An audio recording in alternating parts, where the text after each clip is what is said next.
부모에 의해 태어났을 때부터의 모든 기록과 사진들이 SNS에 꾸준히 노출되어 있다면 여러분은 어떠시겠어요? 안녕하세요. 책 읽어주는 도서관 두 번째 시간입니다. 제 낭낭한 목소리를 직접 들려드리고 싶은데 바이러스 전국이 우리를 쉽게 만나지 못하게 하네요. 오늘 읽어드릴 책은 책 읽는 부평 올해 대표 도서를 선정할 때 후보 도서이기도 했죠. 문학과 지성사 출판사 황지영 작가의 리얼마레입니다.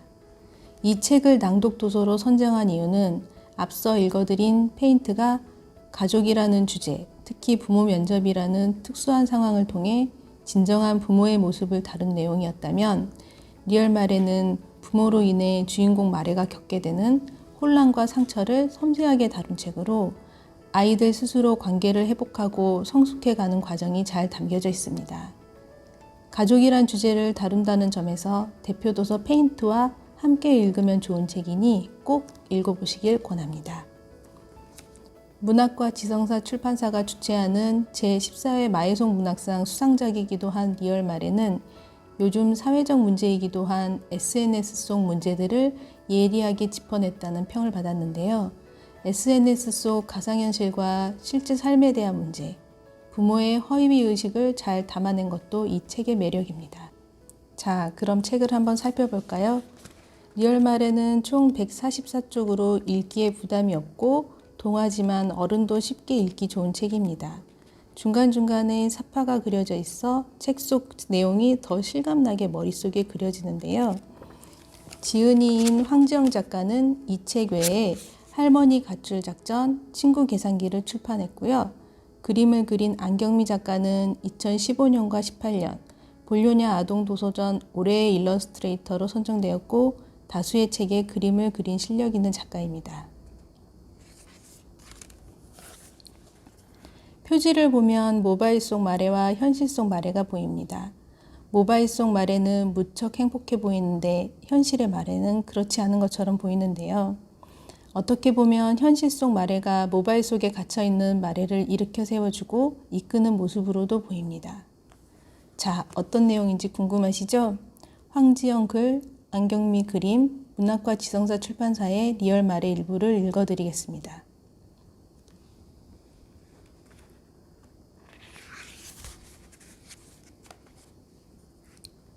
1. 마레의 오늘. 눈을 뜨자마자 휴대전화로 아빠 블로그에 들어갔다. 매일 아침 가장 먼저 하는 일이다. 마레의 오늘. 아빠 블로그 이름이다. 마레는 내 이름. 아빠와 엄마는 번갈아 가면서 아빠 블로그에 내 육아일기를 올린다. 내가 태어난 날부터 초등학교 5학년인 지금까지 하루도 빠짐없이.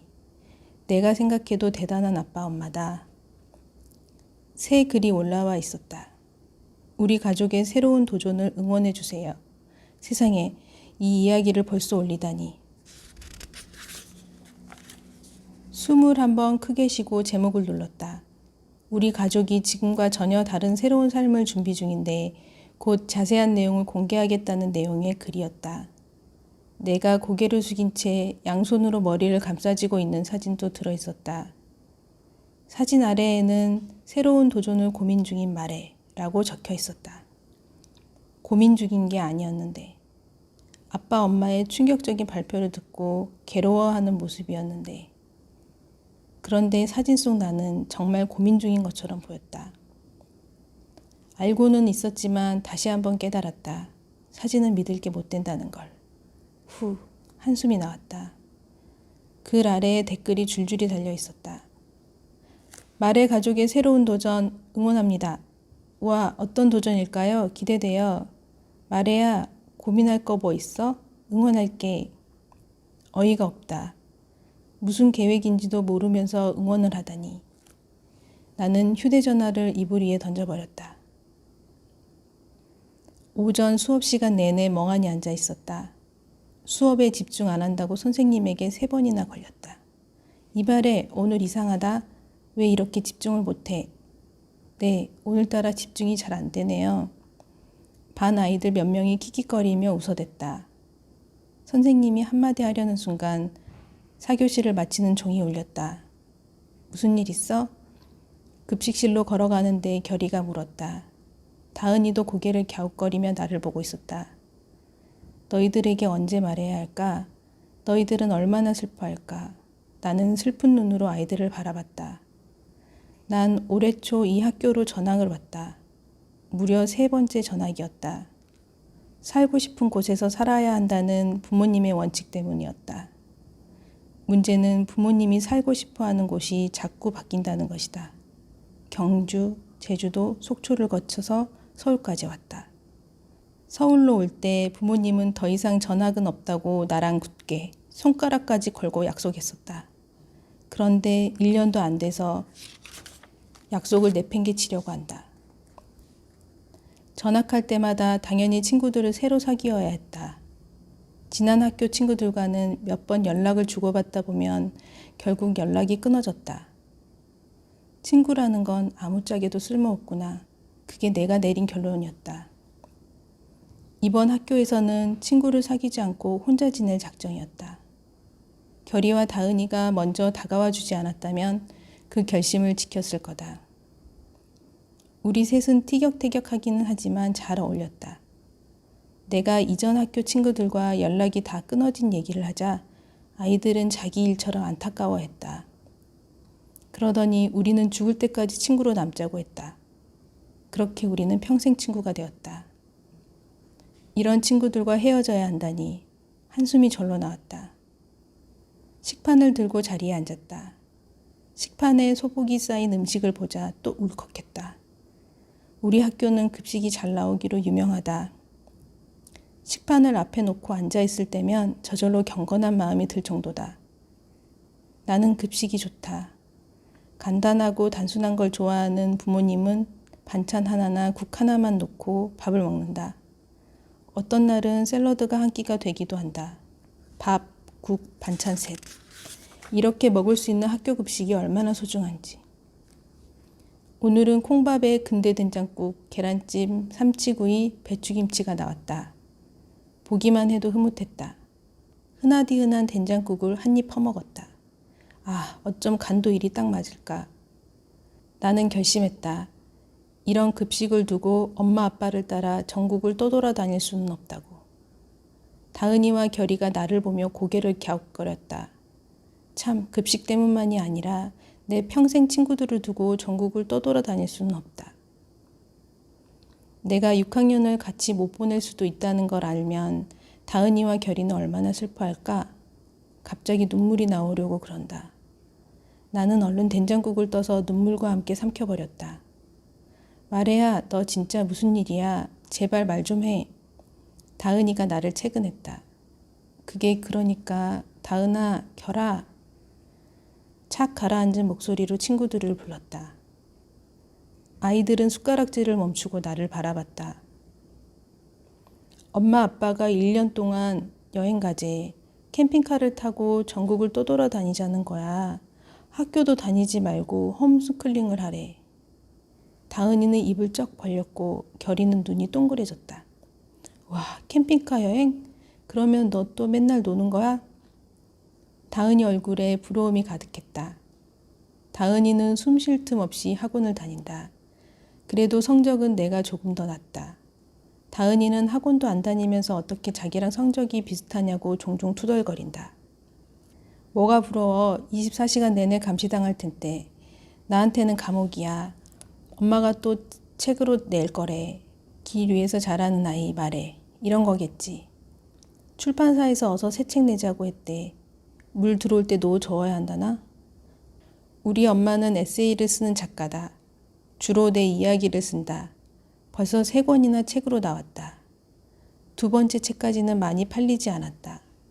그런데 올해 초에 낸 책 숲속에서 자라는 아이 말해가 대박이 났다. 엄마가 글을 쓰고 사진작가인 아빠가 사진을 찍은 책. 남들이 들으면 참 낭만적이라고 생각할 거다. 하지만 사람들은 내가 작년 주말마다 전국 숲을 돌아다니느라 얼마나 힘들었는지 모른다. 엄마는 그런 건 책에 적지 않았으니까. 아빠는 힘들어하는 내 사진은 찍지 않았으니까. 우리 집은 차가 없다. 고속버스, 기차를 타고 몇 시간이나 가서 이름만 숲이고 대부분은 산인 곳들을 헛걱거리면서 올라가야 했다. 벌레를 무서워하는 나는 1시간에 몇 번씩이나 비명을 질러댔다. 그래도 아빠가 카메라를 들이댈 때는 억지로 웃으며 행복한 표정을 지었다. 엄마 아빠가 시키는 것들도 너무 많았다. 자꾸 이런저런 체험을 해보라고 하고 나는 잘 모르겠는데도 자연의 아름다움에 감탄하라고 했다. 게다가 그 아름다움을 몸짓과 얼굴로 표현해내야 했다. 책에 넣을 사진을 위해서. 난 숲책은 펼쳐보기도 싫다. 내가 환하게 웃는 사진은 더더욱 보기 싫다. 카메라 앞에만 서면 찡그려지는 얼굴을 펴기 위해서 내가 얼마나 고생했는지 아니까. 너희 부모님 정말 멋지다. 나도 여행 가고 싶은데. 결이가 힘 빠진 목소리로 말했다. 결이는 부모님이 바빠서 가족여행을 한 번도 못 가봤다고 했다. 난 여행이 싫어. 낯선 곳이 너무 불편해. 아늑한 내 방이 최고야. 엄마 아빠랑 나는 어쩜 이렇게 다른지 모르겠어. 내 말에 결이는 어색하게 웃으며 고개를 끄덕였다. 우리 엄마 아빠 정말 철없지 않냐? 나보고 1년 내내 실컷 뛰어놀래. 나 이제 뛰어놀 나이 아닌데. 아이들은 아무 대답이 없었다. 어떡하지? 안 간다고는 했는데 안 들어줄 것 같아. 너희들이랑 6학년도 같이 보내고 싶은데. 응? 그래. 그렇구나. 결이만 겨우 대답을 했다. 다은이는 계란찜을 젓가락으로 쿡쿡 찔러대고 있었다. 당황스럽다. 내 평생 친구들이 이렇게 시큰둥한 반응을 보일 줄이야. 가지 말라고 6학년도 같이 보내자고. 너희 부모님 너무한다고 맞장구 쳐줄 줄 알았는데. 오히려 옆 식탁에 앉아있던 아이들이 관심을 보였다. 1년 내내 캠핑카에서 사는 거냐. 책으로 나오면 너는 더 유명해지겠다. 좋겠다. 부럽다. 너희 부모님 멋지다. 귀가 따가울 정도였다. 하지만 다은이와 결이는 조용히 수저질만 했다. 조금 전까지 꿀맛 같던 밥이 모래알처럼 서걱거렸다. 나는 옆 테이블 아이들을 보며 말했다. 우리 엄마는 내가 싫대도 책 써야 하니까 끌고 가려는 거야. 아무래도 우리 엄마는 자기 책에 써먹으려고 날 낳은 것 같아. 아이들은 에이 그게 다시 하나 둘 셋 하나 둘 셋 우리 엄마는 내가 싫대도 책 써야 하니까 끌고 가려는 거야. 아무래도 우리 엄마는 자기 책에 써먹으려고 날 낳은 천천히 하세요. 하나 하시고 하나 둘 셋. 아이들은 에이 그 말은 너무했다며 고개를 저었다. 내 말이 좀 심한 것 같기도 했다. 어쨌든 요즘 내 솔직한 마음이니까. 엄마는 캠핑카 여행을 하며 하루하루 성장하는 내 모습을 에세이에 담을 거라고 했다. 성장이라는 말을 듣자마자 가슴이 콱 막히는 것만 같았다. 나는 이번 여행에서 또 얼마나 자라야 하는 걸까? 느끼고 깨닫고 감탄하고 그것도 매일매일. 왜 맨날 나일까? 엄마나 아빠가 성장하면 안 되나? 책에 써먹으려고 날 낳은 것 같다는 조금 버릇없어 보이는 말을 한 데에는 다은이와 결이의 반응을 이끌어내려는 마음도 있었다. 그런데 다은이와 결이는 묵묵히 밥만 먹었다. 밥을 다 먹은 우리는 운동장 구석 벤치로 갔다. 미세먼지 때문인지 하늘이 뿌였다. 엄마는 미세먼지가 많은 날은 공기 좋은 곳으로 캠핑카를 끌고 가면 된다고 좋아했다. 내가 맑은 공기에 넘어갈 줄 알고. 다은이와 결이는 연예인 이야기, 선생님 흉, 친구들 소문에 드라마 소식까지 줄지어 말했다. 세상 모든 이야기를 하면서 내 이야기만 쏙 빼놓을 기세였다. 이런 불편한 상황을 참을 수가 없다. 참을 수 없을 때는 치고 나가면 된다. 너희는 왜 내가 여행 가는 거에 관심이 없어? 우리 1년 동안 못 보는 거야.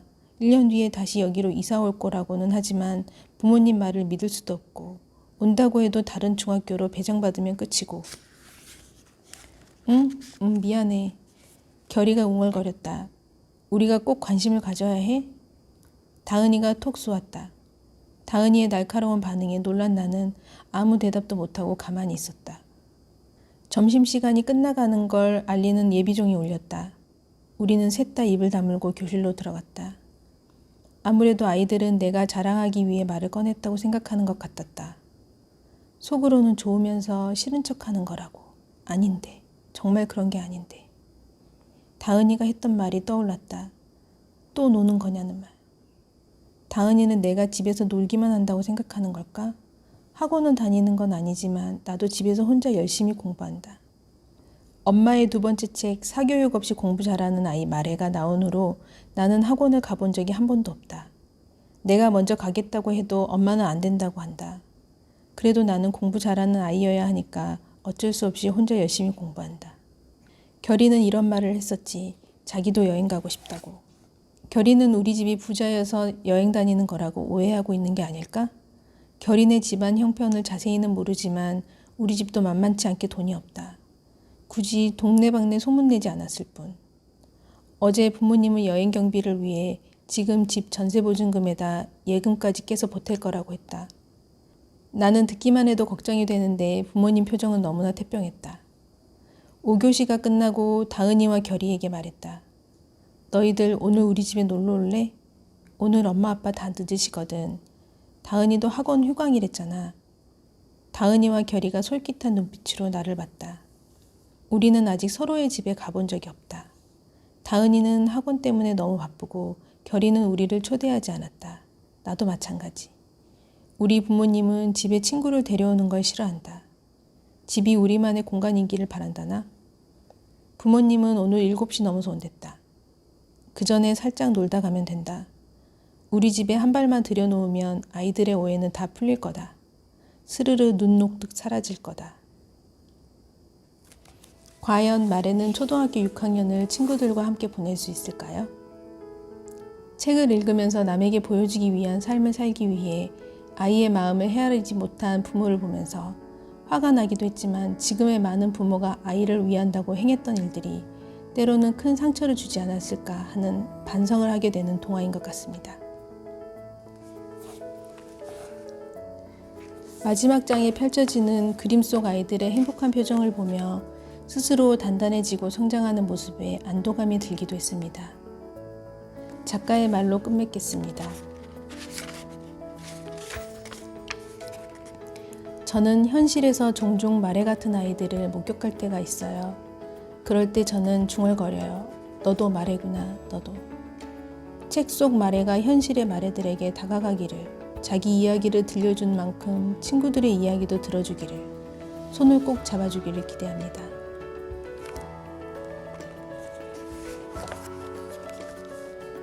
리얼 말에는 부평구립도서관에서 빌려보실 수 있습니다. 그럼 다음에도 책 읽는 부평 대표도서 페인트와 함께 읽으면 좋은 책을 들고 찾아뵙도록 하겠습니다. 감사합니다.